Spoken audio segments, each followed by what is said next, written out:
Olá pessoal, Paulo Costa aqui do Carro e Técnica Treinamentos Automotivos e eu quero saudar os nossos alunos, os nossos seguidores, pessoal, todos vocês que estão acompanhando o nosso trabalho já, uns há mais tempo, outros há menos. Muito obrigado aí pela sua preferência, né? Ou então pelo seu tempo, ok? Pessoal, hoje a gente está trazendo aqui um conteúdo sobre válvula EGR, né? Esse assunto, para quem está fazendo o curso de injeção eletrônica, vai ser abordado, né? A válvula EGR voltada, logicamente, para a linha a ciclo Otto, ok? Mas essa válvula aqui, EGR, é motor diesel, tá certo? Diesel eletrônico, né? Então, nesse sistema especificamente, foi numa SsangYong. Nós fomos fazer o registro dos injetores, a programação dos injetores com o raster e acabamos pegando essa informação que eu achei bem interessante. Então vai servir para a gente ilustrar um pouco a aula que vai vir, né? E também já passar alguma informação. Sei que tem muitos colegas que trabalham, são especialistas na linha no ciclo Otto, mas sempre pegam o serviço da linha diesel, né? E existem muitas semelhanças. Eu diria que uma quantidade de semelhanças que uma informação uma informação de um sistema vai servir para o outro, né? E aqui na válvula EGR não é diferente. Okay? Então vamos ver aqui através do raster os parâmetros da válvula EGR e mais alguns outros parâmetros que têm ligação com o parâmetro EGR, que é o principal aqui, ok? Às vezes vamos dar uma verificada aqui no diagrama elétrico, né, da Doutorier. Ok, que tem os detalhes aqui da válvula EGR também, né? Então a válvula EGR ela é composta de 5 fios, 5 condutores, ok? Onde é a alimentação elétrica, né, do atuador da válvula, ok? Então nós temos aqui a alimentação de 12 volts positivo, né, que inclusive ela parte do mesmo relé, do relé principal, né, um relé duplo aqui. Então o relé, quando a alimentação sai, primeiro ela nasce aqui na bateria, passando pelo fusível, então a alimentação 30 aqui no relé, né? E aí quando o relé arma, então passa através do 87, ela alimenta um pino da unidade de comando, ok? Então é uma alimentação elétrica da unidade de comando, bastante importante isso aí, né? A eletroválvula de alívio da pressão do reio, ok? Então nós temos aqui também a mesma alimentação, passa por um outro fusível e alimenta a eletroválvula, assim também como a eletroválvula da Westgate, né, da válvula de alívio do turbo, e também o sensor de massa de ar. Então veja aqui que linha é importante, né, porque se nós tivermos um problema, né, a partir desse fusível aqui, nós não vamos ter alimentação em 2 atuadores e um sensor de massa. Então quando nesse tipo de problema, normalmente quando a gente entra na memória de avarias, acessa a memória de avarias com o scanner, então se houver um problema desse tipo, nós vamos ter falha em 3 componentes. E quando nós temos falhas em mais de um componente, principalmente, né, a gente sempre vai ter que verificar o diagrama elétrico, mas quando a gente tem mais de uma falha em mais de um componente, você deve ir no diagrama elétrico e verificar se esses componentes não têm algo em comum, como nesse caso aí, é uma alimentação positiva. Às vezes pode ser uma alimentação negativa também, né? Então, tanto um como o outro vai causar falha em todos aqueles sensores que têm uma ligação em comum, seja positiva ou seja negativa. Isso também vale para a alimentação de sensores, né? Alimentação de 5 volts. Então nós temos mais 4 pinos, onde um vai ser o controle da eletroválvula, tá certo? Via PWM. 2, uma alimentação positiva e negativa, e outro é o sinal de retorno para o monitoramento da EGR. Então, apesar de aqui no diagrama elétrico a gente não tem a informação de quem é quem aqui, mas no nosso treinamento, ok, nós vamos passar para vocês como, nesse tipo de caso, como você descobrir, porque com o conhecimento você consegue descobrir quem é quem aí no pinout, ok? Quem é o controle, quem é a alimentação do sensor, quem é o massa e quem é o sinal de retorno. Você conhecendo os componentes, você consegue fazer essa distinção, ok?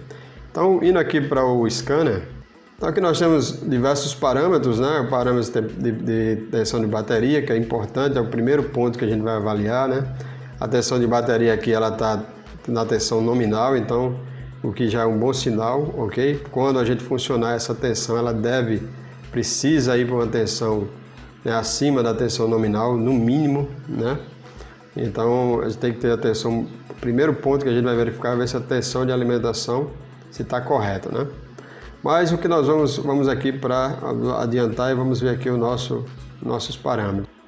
Então aqui nós já estamos com o motor em funcionamento, né? Então o que nós temos aqui? Nós temos a pressão do reio, nós temos pressão atmosférica, pressão do turbo, ok? Massa de ar, turbo variável, né? Posição da válvula EGR e posição da válvula borboleta, ok? Então o sensor de posição da borboleta, o potenciômetro, vai ficar enviando essa informação para o módulo, porque ela vai ser necessário para o controle da EGR também, né? Controle e o perfeito monitoramento do funcionamento dela. Então a temperatura da água, pedal do acelerador, que eu coloquei aqui também para quando a gente acelerar, vocês terem a visualização de como vai se comportar aqui os parâmetros, ok? Então pedal 1 e pedal 2. Veja que o motor está em marcha lenta, a gente tem uma pressão de 270 bar, então não é das maiores pressões, é um sistema um pouco mais antigo, né? Trabalha com pressões mais baixas. Normalmente as pressões hoje na marcha lenta variam em torno de 450 bar, ok? A pressão atmosférica ela vai se manter, porque essa pressão é lida quando é ligada à ignição, mas a pressão do turbo ela está igual à atmosférica. Por quê? Porque primeiro, no motor diesel a gente não tem borboleta aceleradora, então a borboleta ela o tubo, né, de admissão, ele tem contato direto com a atmosfera. Então na marcha lenta, como o turbo não está trabalhando, então a pressão vai ser a mesma, ok? A válvula borboleta aqui, a borboleta não é com função aceleradora na linha diesel, okay? Daqui a pouco a gente vai mostrar e vocês vão ver, a gente vai explicar qual é exatamente a função dela, certo? Então a massa de ar está em 320 miligramas, né, por ciclo. O turbo está quietinho lá na dele, né? Nós estamos em marcha lenta. A posição da EGR, a EGR está funcionando, né? E por quê? Na linha de gasolina, no ciclo Otto, a EGR ela não funciona na marcha lenta, ok? Nós temos um vídeo, nós vamos deixar um vídeo até bastante antigo, depois eu vou até fazer com novas informações, certo? Nós temos um vídeo, um dos mais vídeos do nosso canal. Nós vamos deixar o link aí. No ciclo Otto, o funcionamento da EGR é em aceleração, em cargas parciais. Então, quando a gente começa a acelerar, então ela começa a trabalhar dependendo de alguns pré-requisitos, na temperatura operacional, entre outras coisas.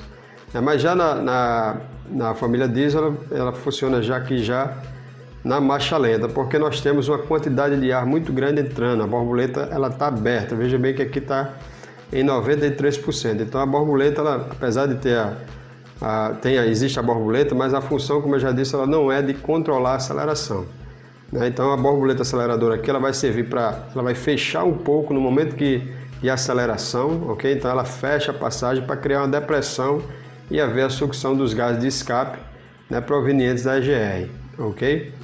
E quando desliga o motor, ela fecha totalmente, que é para evitar que o motor continue funcionando, né? No passado, nos carros mais antigos, nos motores mais antigos, como a gente não tem a presença dessa válvula borboleta, então quando desliga o motor ainda dá uma trepidadinha, né? Ainda de pequeno tempo ele continua funcionando. Então com a válvula borboleta ela fecha totalmente, e aí fechando a passagem de ar o motor morre, né? Ou então desliga com maior velocidade, ok?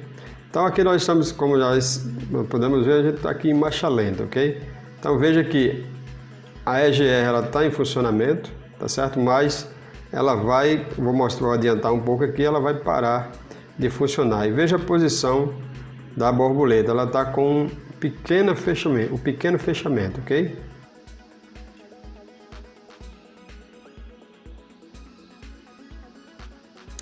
Então veja que a válvula EGR parou aqui nesse momento, aqui nesse ponto que nós estamos, parou de funcionar.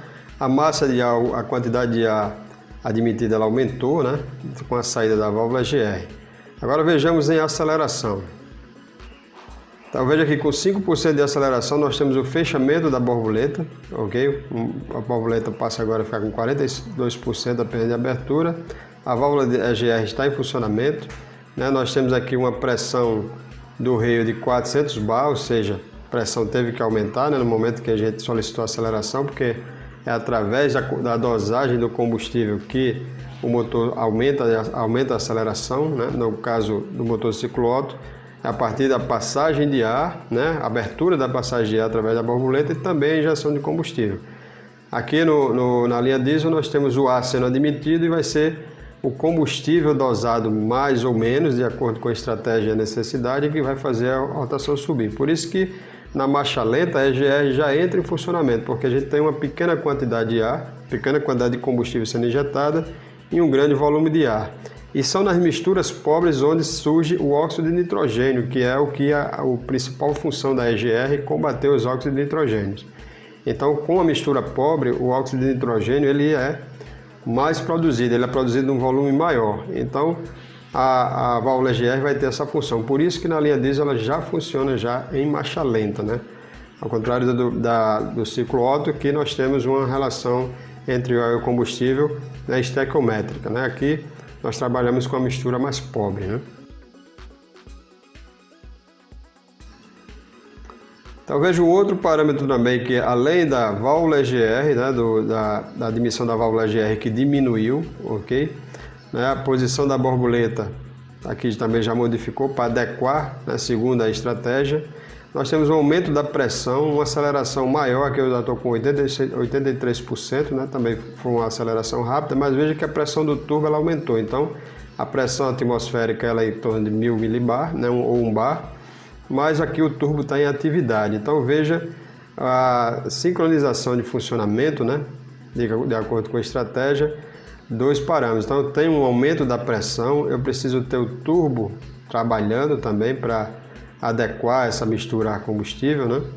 A gente tem também uma estratégia de diminuição de fluxo de EGR quando aumentou a rotação, tá certo? E nós temos aqui uma massa de ar também, indicando a massa de ar que também aumentou, lógico, a gente está acelerando, né? Então, de posse dessas informações, de posse desse conhecimento de como funciona, aqui a gente está utilizando o EGR, mas a gente pode ver que quando a gente tem o conhecimento, né, de como funciona um parâmetro com relação a outro, um componente com relação a outro, então você pode chegar a um diagnóstico mais rápido. Porque veja bem, se a gente tivesse aqui um aumento da pressão, né, de combustível, mas a pressão do turbo não aumentasse, né, então eu já poderia verificar, já poderia focar, né, nesse parâmetro aqui, ver se no caso de uma perda de potência, por exemplo, não é isso? Ou então se a válvula EGR também não movimentasse, ou então se, como a gente viu naquela mais para trás, em que tem momentos que ela para de funcionar na marcha lenta, né? A gente vai ver que na desaceleração, né, quando ele volta para a marcha lenta, ela funciona por um período e depois ela para de funcionar, ok? Quando o motor estabiliza, ela para de funcionar, ou seja, o motor para de admitir os gases de escapamento. Então veja aqui que a gente desacelerou, o motor está em marcha lenta.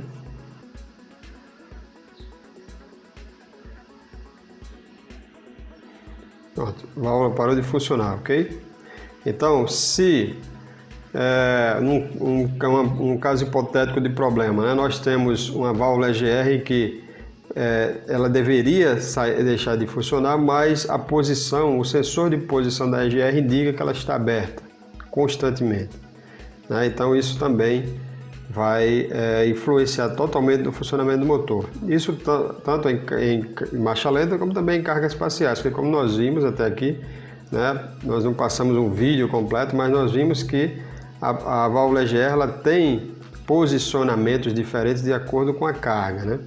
E isso vai variar também de acordo também com o motor, com a estratégia de cada sistemística e do fabricante. Então a gente também não pode, os funcionamentos, digamos assim, eles são semelhantes, mas a gente tem que procurar, na medida do possível, conhecer cada sistema.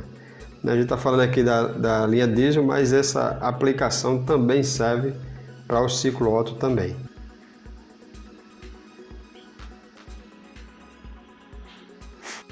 Então veja que o funcionamento da borboleta ela é inversamente proporcional à posição do pedal do acelerador. Então quando nós aceleramos aqui, a pressão do turbo aumentou, ok?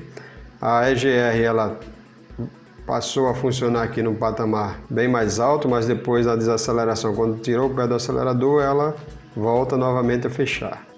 Então, pessoal, só para voltando um pouco aqui para a gente finalizar, então aqui, quando o motor estava em repouso ainda, tá certo? Motor em repouso, pressão 0 bar, nós temos a posição da borboleta em 100%. Né? Então, a partir do momento que eu tenho funcionamento, então ela fecha um pouquinho, né? Por todo de 94% ela ficou aqui, tá certo? E quando a gente desliga o motor, é porque eu achei que tinha feito essa imagem, né? Mas eu não fiz essa imagem. Mas quando a gente desliga o motor, ela vem a zero, né? Então ela fica em 0%, indicando o quê? Que a borboleta está totalmente fechada por um pequeno tempo, que é para poder fazer com que o desligamento do motor seja mais rápido. Então o que acontece? É muito comum quando nós temos problemas de desempenho, problemas relacionados à EGR, nós temos problemas de desempenho. Né? Isso aqui, creio que seja um dos problemas mais comuns no sistema de injeção diesel. Né? Então, aqui pelo posicionamento, pelos parâmetros no scanner, você consegue ter uma informação que possa te acelerar mais ainda a chegar à conclusão desse diagnóstico, né? Porque nós vimos aqui que a EGR ela não funciona totalmente fechada, aqui nesse caso, principalmente na linha diesel, em marcha lenta, ok? Em cargas parciais ela tem regimes de funcionamento diferentes que acompanham a aceleração, mais aberta ou menos aberta. E quando eu tenho um travamento da válvula EGR devido à carbonização, então normalmente esse valor ele fica fixo. Okay? O valor da EGR, o potenciômetro vai ficar fixo o valor. Né? E o sistema ele deve identificar isso, né? Que o valor está fixo. O sistema, a unidade de comando está controlando a eletroválvula para poder a EGR funcionar, mas ela não vê movimentação através do sensor de monitoramento. Okay? E um outro problema que pode acontecer também, que acontece, é o travamento da borboleta, né? De controle do desligamento, como também do controle da válvula EGR. Então esse posicionamento da borboleta, se ele ficar fixo também, então isso também é um indicativo de que você tem um problema voltado ou diretamente da EGR ou do controle da EGR. Ok? Então eu espero que esse vídeo tenha auxiliado a você. Para quem, como eu citei no início do vídeo, para quem está fazendo o curso de injeção eletrônica, nós vamos abordar o assunto EGR, né, como vocês já sabem, está lá listado na nossa grade de aulas, e nós vamos utilizar ou esse vídeo ou um vídeo semelhante, fazer o comparativo mais específico com relação ao funcionamento da EGR na linha diesel e no ciclo Otto. Ok, pessoal? Então, até o próximo vídeo, obrigado por assistir. Se você não é inscrito, inscreva-se no canal. Se achou esse vídeo relevante, compartilhe com seus colegas e deixe aí o seu like. Ok? O seu comentário também, se achar por bem. Forte abraço, sucesso e até o próximo vídeo.